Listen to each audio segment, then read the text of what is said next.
तो एक बार स्वागत है आपको फिर से हमारे यूट्यूब चैनल मैथ गुरु साइंस में।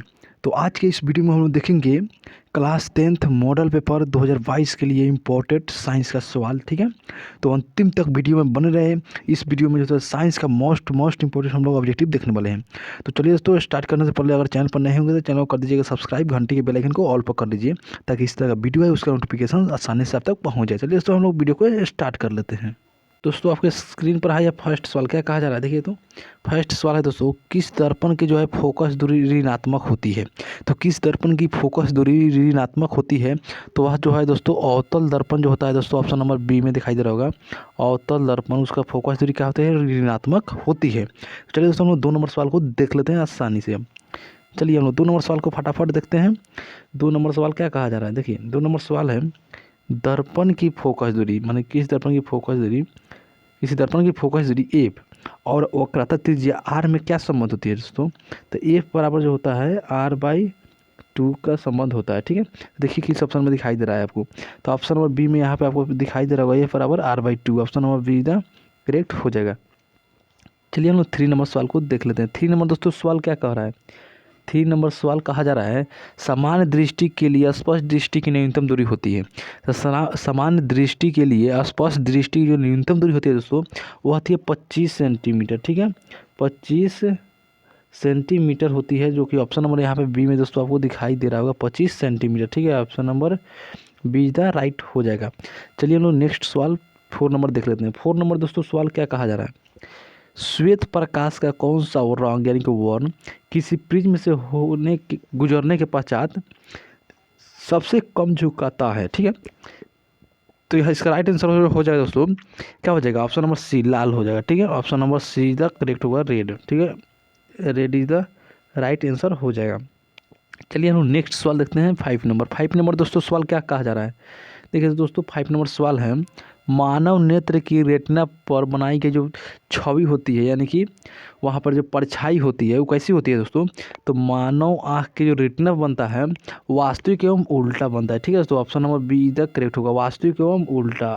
ठीक है, वास्तविक एवं उल्टा हो जाएगा। ठीक है, चलिए हम नेक्स्ट सवाल को देख लेते हैं 6 नंबर। 6 नंबर दोस्तों सवाल क्या कहा जा रहा है, आकाश का रंग नीला प्रतीत होता है। तो आकाश का रंग नीला प्रतीत किसके कारण होता है दोस्तों, तो प्रकाश के प्रकीर्णन के कारण होता है। इसका right answer option number B हो जाएगा। ठीक है, option number B the correct हो जाएगा। आकाश का रंग नीला प्रतीत होता है प्रकाश के प्रकीर्णन के कारण। चलिए हम लोग नेक्स्ट सवाल देखते हैं दोस्तों, बहुत मोस्ट इंपोर्टेंट सवाल है दोस्तों। अगर चैनल पर नहीं होंगे तो चैनल को कर दीजिएगा सब्सक्राइब। चलिए, किस दर्पण से वस्तु का प्रतिबिंब 12 बनता है। तो किस दर्पण से वस्तु का प्रतिबिंब 12 बनता है दोस्तों, तो वह है अवतल दर्पण से। ठीक है, option number B the correct हो जाएगा।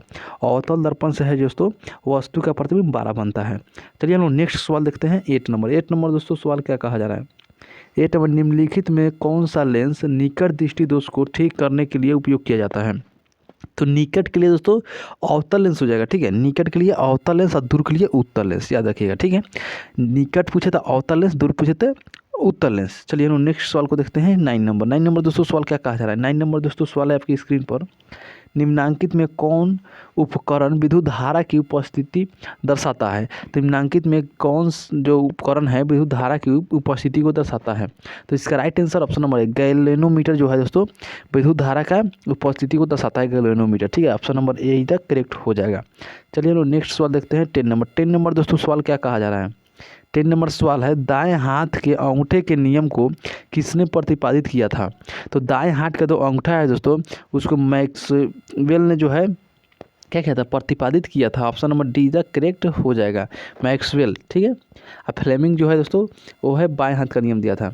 अगर नेक्स्ट हम लोग देख लेते हैं 11 नंबर। 11 नंबर दोस्तों सवाल क्या कहा जा रहा है, विभवांतर का एसआई मात्रक होता है। तो विभवांतर के मतलब दोस्तों वोल्ट होता है, जो कि ऑप्शन नंबर ए में आपको दिखाई दे रहेगा, जिसे हम लोग भी से लिखते हैं। ठीक है, इसको प्रतीक क्या है, भी है वोल्ट का।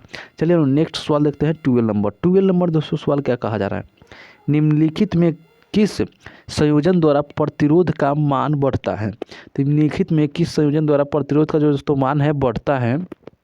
तो आप लोग, एक होता है दोस्तों R बराबर R1 plus R2 plus R3 इस तरह का होता है। एक होता है दोस्तों 1/r बराबर 1/r1 plus 1/r2 plus 1/r3, इस तरह से होता है। ठीक है दोस्तों, तो आप लोग बताइए दोस्तों किस क्रम में। देखिए श्रेणी क्रम में जो होता है दोस्तों r बराबर r1 प्लस r2, यानी कि 2 प्लस 2 प्लस 2 जोड़िएगा तो 6 हो जाएगा। और यहाँ पे अगर 1/2 प्लस 1/2 प्लस 1/2 रखिएगा तो 3/2 यह कम हो जा रहा है, इसलिए बढ़ने के लिए पूछा जा रहा है। तो बढ़ने के लिए दोस्तों ऑप्शन नंबर 1 श्रेणी क्रम में दोस्तों ज़्यादा हो जाएगा। चलिए हम नेक्स्ट सवाल देखते हैं।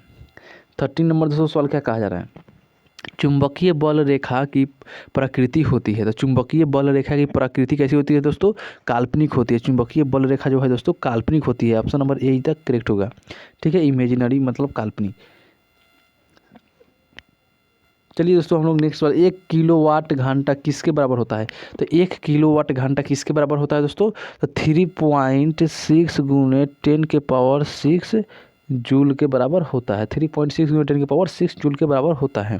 चलिए हम नेक्स्ट सवाल 15 नंबर सवाल देख लेते हैं। 15 नंबर दोस्तों सवाल कह रहा है नवीकरणीय ऊर्जा का स्रोत क्या है। तो नवीकरणीय ऊर्जा का जो स्रोत है दोस्तों सौर ऊर्जा है। ठीक है, option number B the correct होगा, सौर ऊर्जा। नवीकरणीय ऊर्जा का स्रोत सौर ऊर्जा होता है। अगला हम लोग नेक्स्ट सवाल देखते हैं 16 नंबर। 16 नंबर सवाल क्या कह रहा है, कौन सा लेंस अपसारी लेंस को लेंस भी कहा जाता है। ठीक है, तो कौन सा लेंस अपसारी लेंस भी कहा जाता है, तो वह जो है दोस्तों अवतल लेंस को अपसारी लेंस भी कहते हैं। ठीक है, ऑप्शन नंबर ए।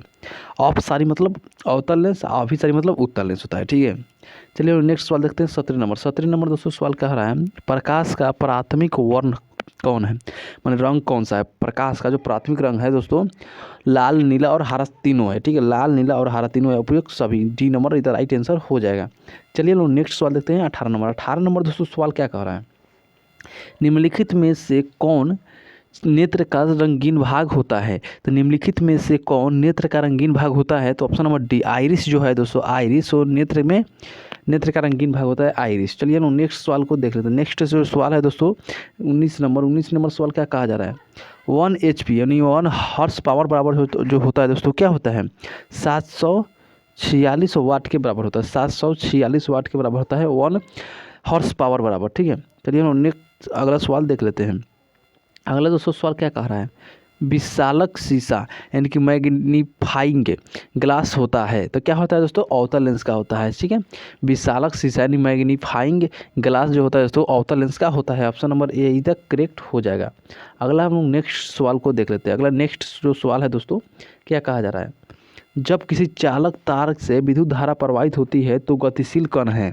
जब किसी चालक तार से विद्युत धारा प्रवाहित होती है तो गतिशील कण जो है दोस्तों इलेक्ट्रॉन होते हैं। ठीक है, electron. Option number D the correct हो जाएगा। जब किसी चालक तार से विद्युत धारा प्रवाहित होती है तो गतिशील कण क्या होता है दोस्तों, इलेक्ट्रॉन होते हैं, इलेक्ट्रॉन। चलिए हम नेक्स्ट सवाल को देख लेते हैं।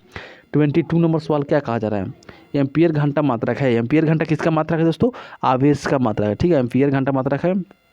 एम्पियर घंटा जो मात्रक है दोस्तों किसका है दोस्तों, आवेश का। चलिए हम नेक्स्ट सवाल देखते हैं 23 नंबर। 23 नंबर दोस्तों सवाल क्या कहा जा रहा है, अगर निम्नलिखित में से कौन सा मात्रक वाट के बराबर है।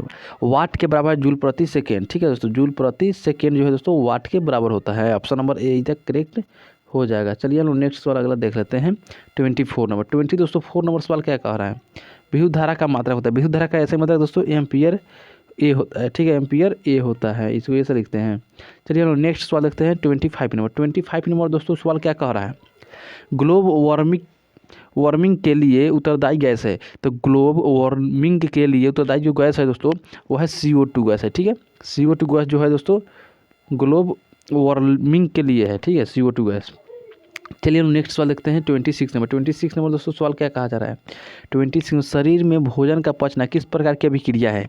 तो शरीर में जो भोजन का पचना है दोस्तों उपचयन अभिक्रिया है। ठीक है, उपचयन अभिक्रिया है। ऑप्शन नंबर ए इधर करेक्ट हो जाएगा। शरीर में भोजन का जो पाचन होता है दोस्तों वो किस प्रकार की अभिक्रिया से होती है, तो उपचयन अभिक्रिया के द्वारा होती है। ठीक है, ऑप्शन नंबर ए इधर राइट होगा। अगला नेक्स्ट सवाल है 27 नंबर। 27 नंबर दोस्तों सवाल क्या कह रहा है, काली चूना पर जब जल डाला जाता है, तो काली चूना पर जब दोस्तों जल जला जाएगा तब अभिक्रिया होती है। तो अभिक्रिया जो दोस्तों होती है क्या होती है, वो ऊष्माक्षेपी अभिक्रिया होती है। ऑप्शन नंबर ए इधर करेक्ट हो जाएगा, ऊष्माक्षेपी अभिक्रिया। अगला है 28 नंबर सवाल। 28 नंबर सवाल क्या कहा जा रहा है दोस्तों, निम्नलिखित में से कौन सबसे अधिक अभिक्रियाशील है। तो निम्नलिखित में से कौन सबसे अधिक क्रियाशील है, अभिक्रियाशील है। तो ऑप्शन नंबर है Cu जो है कॉपर जो है दोस्तों सबसे अभिक्रियाशील है इसमें। चलिए हम नेक्स्ट सवाल देखते हैं 29 नंबर। 29 नंबर दोस्तों सवाल कहा जा रहा है चूना जल का रासायनिक सूत्र होता है। चूना जल जो है दोस्तों उसका रासायनिक सूत्र Ca, उसके बाद OH है, ठीक है दोस्तों, उसका होल ट्वाइस, ठीक है दोस्तों, होल टू मतलब होल ट्वाइस उसको पढ़ते हैं। ऑप्शन नंबर इसका डी इज राइट हो जाएगा चूना जल का। अगला हम लोग नेक्स्ट सवाल देखते हैं 30 नंबर। 30 नंबर दोस्तों सवाल क्या कहा जा रहा है, कोई भी लेयर लाल लिटमस को नीला कर देता है, उसका पीएच मान क्या होता है। तो कोई लाल और नीला को कर देता है, उसका जो पीएच मान होता है दोस्तों ए और बी दोनों हो जाएगा, 11 और 10 दोनों हो जाएगा, ठीक है दोस्तों। Option number D is the correct होगा, option number D is the correct हो जाएगा। अगला हम नेक्स्ट सवाल देखते हैं 31 नंबर। 31 नंबर दोस्तों सवाल क्या कहा जा रहा है, एल्काइल में कार्बन कार्बन के बीच कितने संयोजक बंधन होते हैं। एल्काइन में, एल्काइन दोस्तों जो होता है उसमें 3 होते हैं, ठीक है दोस्तों। Option number C is the correct हो जाएगा।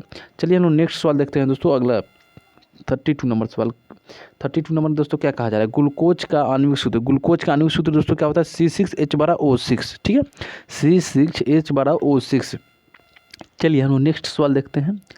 नेक्स्ट सवाल है उच्च वाष्पीय अम्लों के सोडियम लवण को कहते हैं। तो उच्च वाष्पीय अम्लों के सोडियम लवण कहलाते हैं, क्या कहलाते हैं दोस्तों, साबुन कहलाते हैं। ऑप्शन नंबर ए इधर करेक्ट हो जाएगा, साबुन, ठीक है दोस्तों। अगला नेक्स्ट सवाल है 34 नंबर। 34 नंबर सवाल क्या कहा जा रहा है, CHO अभिक्रियाशील मूलक को कहते हैं। CHO अभिक्रियाशील मूलक को क्या कहते हैं, तो एल्डिहाइड कहते हैं, ठीक है। ऑप्शन नंबर ए इधर करेक्ट हो जाएगा, एल्डिहाइड। अगला सवाल है 35 नंबर सवाल। 35 नंबर सवाल क्या है रहा है, आवर्त सारणी के किसी आवर्त में बाएं से दाएं ओर जाने पर तत्वों की परमाणु त्रिज्या जो होती है क्या होती है दोस्तों, घटती है। तत्वों की परमाणु त्रिज्या दोस्तों क्या होती है, घटती है। चलिए अगला नेक्स्ट सवाल देख लेते हैं 36 नंबर। 36 नंबर दोस्तों सवाल है निम्नांकित तत्वों को उनके अधातु गुण के अनुसार बढ़ाते क्रम में संयोजाएं, ठीक है, समझाएं। तो लिथियम, ऑक्सीजन और कार्बन, ठीक है दोस्तों। अब बेरिलियम और हेमियम में तो समझ बताना है कौन जो है दोस्तों सबसे इसमें बड़ा हो। देखिए दोस्तों लिथियम, उसके बाद बेरिलियम होगा, तब कार्बन होगा, ऑक्सीजन होगा और फ्लोरीन होगा, ठीक है दोस्तों। चलिए हम नेक्स्ट अगला सवाल देख लेते हैं। सिलिकॉन